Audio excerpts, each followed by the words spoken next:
বর্তমান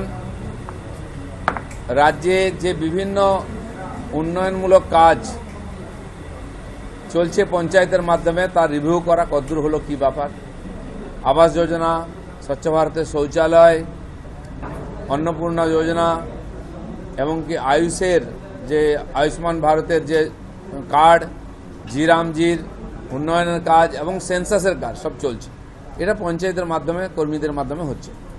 সেই ব্যাপারে রিভিউ করার জন্য আমরা বিভিন্ন জেলাতে যাচ্ছি। আজকে দক্ষিণ চব্বিশ পরগনায় সকালে ছিল, এখন উত্তর চব্বিশ পরগনায় প্রায় 600 কর্মচারী এডিএম থেকে আরম্ভ করে পঞ্চায়েত স্তরের কর্মচারী পর্যন্ত সবাইকে নিয়ে আজকে রিভিউ মিটিং ছিল। কাজের গতি প্রকৃতি কতদূর হয়েছে, কোথায় সমস্যা আছে সব আলোচনা হলো। কর্মচারীরা ছিলেন, তাদের কাছ থেকে আমরা শুনেছি কি সমস্যা। কিছু রাজনৈতিক সমস্যা পঞ্চায়েত স্তরে ছিল, সেটা কমেছে এবং অন্যান্য জটিলতা অতি সম্প্রতি বিডিওদের কিছু ট্রান্সফার হয়েছে, অন্যান্য অফিসাররাও নূতন, সেজন্য কাজে কোথাও কোথাও গতি কম আছে। এখনও সব গ্রামেতে জিরামজির কাজ শুরু হয়নি বা আবাস যোজনার সার্ভের টিম পৌঁছয়নি। সেই ব্যাপারেও কথা হচ্ছে যাতে তাড়াতাড়ি হয়। 15 তারিখ পর্যন্ত আবাস যোজনার সার্ভে চলছে। আমরাও সাংগঠনিকভাবেও সহযোগিতা করে লিস্ট বানিয়ে দিচ্ছি প্রশাসনকে যাতে তাড়াতাড়ি সার্ভে হয়। এই ব্যাপারে ডিটেলস কথাবার্তা হয়েছে। আমার মনে হয় এরপরে 2-1 দিনের মধ্যেই এর একটা রেজাল্ট পাওয়া যাবে। আবাসের কাজের ক্ষেত্রে অনেক ধীরগতি দেখা যাচ্ছে, আপনারা একটু রিঅ্যাক্ট করলেন। ধীরগতি দেখা যাচ্ছে এই জন্য যে অতি সম্প্রতি পঞ্চায়েতে স্তরের কর্মচারীদের ট্রান্সফার হয়েছে এবং আজকালের মধ্যে সব বিডিওই প্রায় ট্রান্সফার হয়েছে, নতুন জয়েন করেছেন। অন্যান্য কর্মচারীদের মধ্যে কিছু পরিবর্তন হচ্ছে, প্লাস বৃষ্টি বাদলা ইত্যাদি। কর্মচারী কম, প্রায় 11,000 কর্মচারী আমাদের কম আছে পশ্চিমবাংলায়, তার রিক্রুটমেন্ট হবে। আর পিএসসিতে চেয়ারম্যান ছিলেন, চেয়ারম্যান নিযুক্ত হয়ে গেছেন।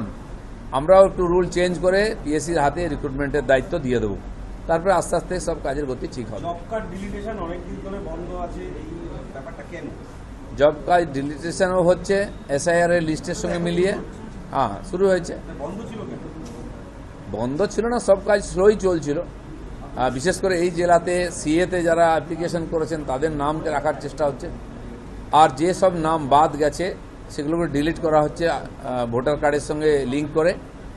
এবং নূতন জব কার্ড, এখন জব কার্ড নয়, গ্রামীণ রোজগার কার্ড দেওয়া হচ্ছে, গ্যারান্টি কার্ড, সেটা ইস্যু হচ্ছে। পরে সমস্ত জব কার্ড ওই কার্ডে পরিবর্তন হয়ে যাবে, যেহেতু কিছু আইনের পরিবর্তন হয়েছে জিরামজিতে, সে প্রক্রিয়াও চলছে। ওভারঅল রিভিউ কেমন দেখলেন নর্থ চব্বিশ পরগনার? মানে কত বিগত আরও ভালো হওয়া উচিত ছিল, সেটা হয়নি। কেন হয়নি সে ব্যাপারে খোঁজ নেওয়া হলো। এবার মনে হচ্ছে যে জটিলতা ছিল, সংশয় ছিল, দূর হয়েছে, গতি আসবে। এই জেলায় আর্সেনিক মুক্ত পানীয় জলের যে ব্যবস্থা, সেই কোনো রাজনীতির কথা বলতে আসিনি আমি, ডেভেলপমেন্টের কথা।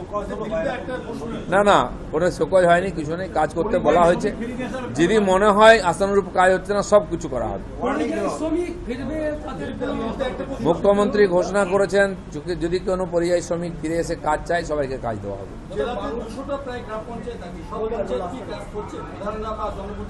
সব পঞ্চায়েতে কাজ শুরু হচ্ছে কিন্তু স্লো। যেমন এই যে জিরামজির কর্মদিবস অনেক জায়গায় শুরুই হয়নি, অনেক গ্রামে শুরু হয়নি। সে ব্যাপারে ব্লক ধরে ধরে বিডিওদের সঙ্গে কথা হলো সমস্যা কি জানার জন্য। এডিএম এবং এসডিওকে বলা হলো এটা দেখার জন্য। প্রাক্তন মন্ত্রী এমএলএও গ্রেপ্তার আছেন, আরও অনেকে গ্রেপ্তার হবেন। তার জন্য উন্নয়ন আটকাবে না। যারা উন্নয়নকে আটকে রেখেছিল, গরিব লোকের অধিকারের ধন সম্পত্তি লুট করছিল, তাদের সাজা হবে, সে ব্যবস্থাও চলছে। কিন্তু আমাদের উদ্দেশ্য এখনো যে মানুষগুলো বঞ্চিত, যারা এই সুবিধা থেকে বঞ্চিত, তাদের কাছে এই পরিষেবা পৌঁছে দেয়। যারা পঞ্চায়েতের প্রধান বা উপপ্রধান বা অন্যান্য পঞ্চায়েত প্রতিনিধি, জনপ্রতিনিধি, তারা ছাড়া আপনারা যে 125 দিনের যে কাজগুলো, এই কাজগুলো কিভাবে করছেন? তার জন্য সেক্রেটারি আছেন, কর্মাধ্যক্ষরা আছেন, তারা করবেন, ওরাই পরিচালনা করেন। কর্মদক্ষরাও তো অনেকেই সব আছে, যারা আছে তাই কাজ এনারা করবেন না।